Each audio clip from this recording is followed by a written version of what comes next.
इंसान और प्रकृति का रिश्ता उतना ही पुराना है जितना कि इस धरती का इतिहास। पर जब ये रिश्ता बिगड़ने लगता है तो सिर्फ प्रकृति नहीं बल्कि इंसान को भी मुसीबतों का सामना करना पड़ता है। दुनिया भर में इंडस्ट्रियलाइजेशन और अर्बनाइजेशन ने डेवलपमेंट को काफी बढ़ावा दिया है, पर इस तेजी से बदलते विकास ने हमारे एनवायरनमेंट को खतरे में डाल दिया है, या यूं कहें हमें खतरे में डाल दिया है। एनवायरनमेंट सिर्फ पेड़ पौधे और नदियां नहीं है, बल्कि ये एक ऐसी जैविक और अजैविक यानी बायोटिक एंड अबायोटिक व्यवस्था है जो हमारे जीवन को शक्ति देती है, यानी हमारे जीवन का शक्ति स्रोत है। आज हम इस वीडियो में समझेंगे कि एनवायरनमेंट की क्या महत्वपूर्ण भूमिका है, कि कैसे हम सस्टेनेबल डेवलपमेंट के थ्रू एनवायरनमेंट को सुधार सकते हैं और इसे सुरक्षित रखने के लिए क्या क्या कदम उठाए जाने चाहिए। तो चलिए शुरू करते हैं। जिंदगी की हर जरूरत का जवाब हमारे आसपास है, बस देखने का नजरिया चाहिए। एनवायरनमेंट का सबसे बड़ा काम है रिसोर्सेज प्रोवाइड करना, जैसे कि मिट्टी, पानी, पेड़ और मिनरल्स जो बिना किसी कॉस्ट के अवेलेबल होते हैं। यही रिसोर्सेज प्रोडक्शन के लिए बेस भी बनते हैं।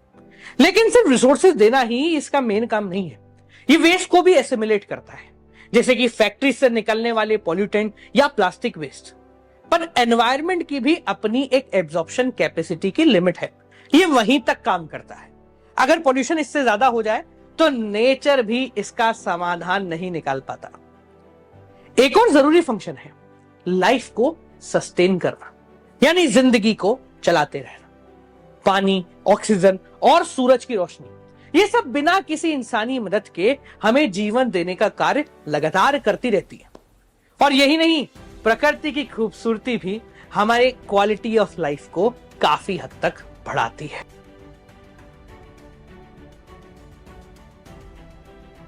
जब तक प्रकृति हमारी जरूरतों को पूरा करती रही, हमने उसे बड़े दया भाव से देखा, पर जैसे ही हमने उसका शोषण करना शुरू किया तभी सारी समस्याएं शुरू हो गई। आज के समय में एनवायरमेंटल क्राइसिस एक बहुत बड़ी समस्या बन चुकी है। पॉपुलेशन इतनी स्पीड से बढ़ गई जिसके कारण रिसोर्सेज पर बहुत ज्यादा प्रेशर आ गया। इंडस्ट्रियल रिवॉल्यूशन ने फैक्ट्री वेस्ट और पॉल्यूशन को कई बड़े लेवल तक बढ़ा दिया। ओवर एक्सट्रैक्शन ऑफ रिसोर्सेज से नेचुरल रिजर्व ऑलमोस्ट एक्सटिंक्ट होने के कगार पर है। लग्जरी कंजम्पशन भी एक बहुत बड़ी वजह है। डेवलप्ड कंट्रीज का एफ्लुएंट लाइफस्टाइल, यानी कि दूसरों को दिखाने वाला लाइफस्टाइल, डेवलपिंग कंट्रीज पे काफी ज्यादा प्रेशर डालता है, जिससे पॉल्यूशन और ज्यादा बढ़ता है। जब हमारी जरूरतें बढ़ेंगी तो प्रोडक्शन बढ़ेगा, और प्रोडक्शन बढ़ेगा तो फैक्ट्रियों में वेस्ट भी बढ़ेगा। साफ हवा, मीठा पानी और हरियाली, कभी सोचा था कि ये सब सिर्फ सपना ही रह जाएगा? आज ये सब सिर्फ सपना ही लगता है, पर ऐसा क्यों? पॉल्यूशन का इंपैक्ट हर जगह देखने को मिल रहा है। पॉल्यूशन 4 प्रकार के होते हैं। सबसे पहला आता है एयर पॉल्यूशन, यानी फैक्ट्री और गाड़ियों के धुएं ने शुद्ध हवा को पूरी तरीके से जहर बना दिया है। दूसरा है वाटर पॉल्यूशन, नदियां और समुद्र में टॉक्सिक केमिकल और प्लास्टिक पूरी तरीके से भरा जा चुका है। नॉइस पॉल्यूशन, यानी शहरों में हॉर्न और लाउड स्पीकर की आवाज से शांति नाम की चीज कहीं नहीं रही। और लैंड पॉल्यूशन, यानी डिफॉरेस्टेशन और इम्प्रॉपर वेस्ट डिस्पोजल से जमीन या तो बंजर बन चुकी है या फिर कूड़ेदान।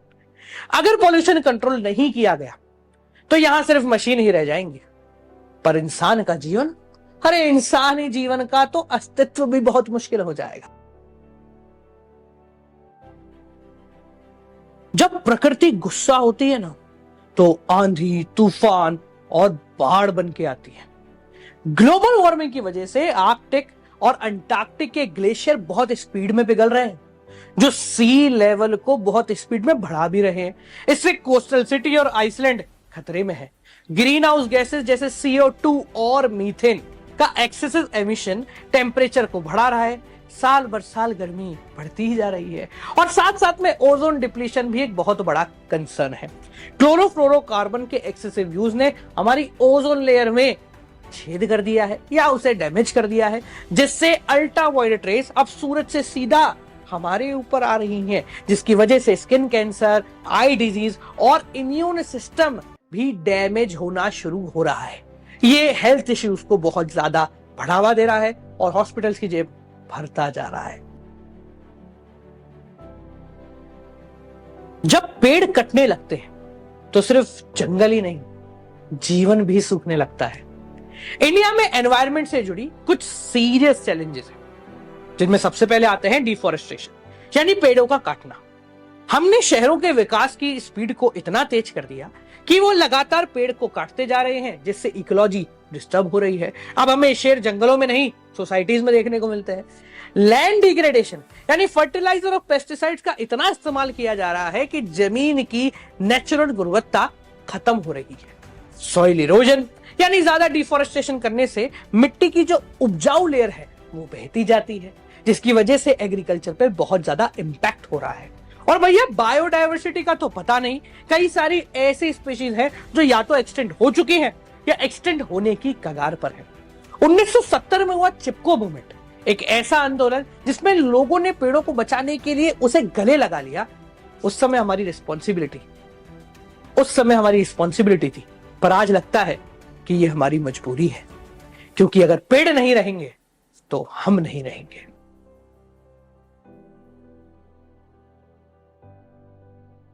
अगर हम प्रकृति को सुरक्षित रखेंगे तो यह हमें हमेशा जीने की वजह देती रही।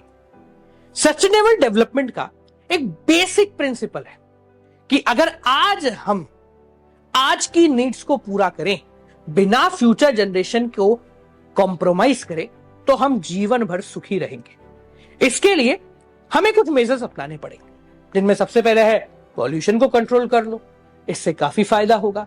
रिन्यूएबल एनर्जी जैसे विंड और सोलर एनर्जी का इस्तेमाल करो। पॉपुलेशन को संभालो, क्योंकि भैया पॉपुलेशन बढ़ेगी तो रिसोर्सेस कहां से आएंगे। एक एफिशिएंट ट्रांसपोर्टेशन सिस्टम ले आओ, यानी पब्लिक ट्रांसपोर्ट को प्रमोट कीजिए और ऑर्गेनिक फार्मिंग पे जल्दी से जल्दी शिफ्ट हो जाइए। सस्टेनेबल प्रैक्टिस सिर्फ एक चॉइस नहीं है, ये हमारी जिंदगी का हिस्सा बन जानी चाहिए। अगर हमारे बुजुर्गों ने हमें एक स्वच्छ और सुंदर धरती दी है, तो क्या यह हमारी जिम्मेदारी नहीं है कि हम अपनी आने वाली पीढ़ी के लिए कुछ ऐसा ही छोड़ें। सस्टेनेबल डेवलपमेंट सिर्फ एक कॉन्सेप्ट नहीं है, ये आज के समय में जरूरत है। अगर हम एनवायरनमेंट और विकास का बैलेंस बनाएं तो कितना ही बढ़िया हो। तो चलिए हम कुछ ऐसी स्ट्रेटेजी देखते हैं जिसके थ्रू ये सस्टेनेबल डेवलपमेंट पॉसिबल हो सकता है, जिनमें सबसे पहले है यूज ऑफ क्लीनर फ्यूल्स। कोल और पेट्रोलियम जैसे फ्यूल पॉल्यूशन बढ़ाते हैं, इसलिए एलपीजी, सीएनजी और बायोगैस जैसे अल्टरनेटिव एनर्जी सोर्स को अच्छी तरीके से चला सकते हैं। आज भी गांव में गोबर गैस और बायो फ्यूल्स का इस्तेमाल हो रहा है, जो एक सस्टेनेबल सॉल्यूशन है। अगला आता है use of non conventional sources of energy. सूर्य की रोशनी और हवा का बेहतरीन उपयोग करके हम सोलर और विंड एनर्जी का प्रोडक्शन कर सकते हैं। आज दुनिया भर में ये ग्रीन एनर्जीज के काफी पॉपुलर सोर्सेज हैं, जो पॉल्यूशन को कम करते हैं और रिन्यूएबल भी हैं, यानी वापस भी बन जाते हैं। तीसरा है public means of transport. Bharat जैसे देश में हर दिन लाखों करोड़ों लोग प्राइवेट व्हीकल यूज करते हैं, जिससे पॉल्यूशन और ट्रैफिक दोनों ही बढ़ते हैं। मेट्रो, इलेक्ट्रिक बसेस और साइकिल जैसे ऑप्शन पॉल्यूशन को और इस ट्रैफिक को दोनों को एक साथ कम कर सकते हैं। और चौथा है ट्रेडिशनल नॉलेज एंड प्रैक्टिस। हमारा भारत हमेशा से ही एनवायरमेंटल फ्रेंडली रहा है।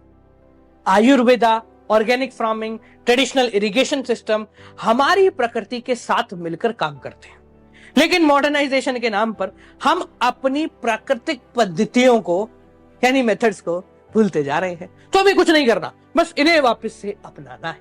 अगला तरीका है ऑर्गेनिक फार्मिंग। फर्टिलाइजर और पेस्टिसाइड के एक्सेसिव यूज को जमीन में डालना बंद करो। ये सिर्फ जमीन को ही नहीं बल्कि हमारी हेल्थ को भी लगातार खराब कर रही है। ऑर्गेनिक फार्मिंग एक ऐसी टेक्निक है जिसमें सॉइल की फर्टिलिटी को बचाए रखते हुए हम बेहतरीन प्रोडक्शन कर सकते हैं। और अगला है मैनेजमेंट ऑफ वेस्ट। इंडस्ट्रियल और हाउस होल्ड वेस्ट का सही डिस्पोजल पॉल्यूशन को रोकने में काफी ज्यादा मदद करेगा। Compositing, recycle and sewage treatment plant sustainable development का एक बहुत इंपॉर्टेंट हिस्सा है।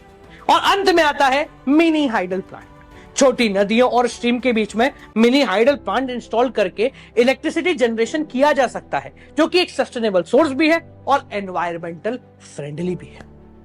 एक बात सोचो, क्या हम सिर्फ विकास की बात करते रहेंगे या फिर ऐसे विकास की सोचेंगे जो प्रकृति को सुरक्षित भी रखे? हर छोटी प्रक्रिया जो हम अपने लाइफ में शामिल करते हैं, चाहे वो पब्लिक ट्रांसपोर्ट लेना हो, ऑर्गेनिक फूड चूज करना हो या बिजली बचाना हो, वो एक स्टेप होता है जो एक बेहतर सस्टेनेबल फ्यूचर की तरफ हमारा पहला कदम रखता है। जाने से पहले तुम्हारे लिए हर बार की तरह एक छोटा सा सवाल, उस गैसेस का नाम बताइए जो ओजोन लेयर डिप्लीशन करती है या जिनकी वजह से ओजोन लेयर डिप्लीशन होता है। वैसे तो इस सवाल का जवाब आपको कमेंट सेक्शन में मिल जाएगा, वरना वीडियो को एक बार वापस से देखना जरूर मिल जाएगा। चलिए मिलते हैं आपसे अगली वीडियो के साथ, तब तक के लिए नमस्कार।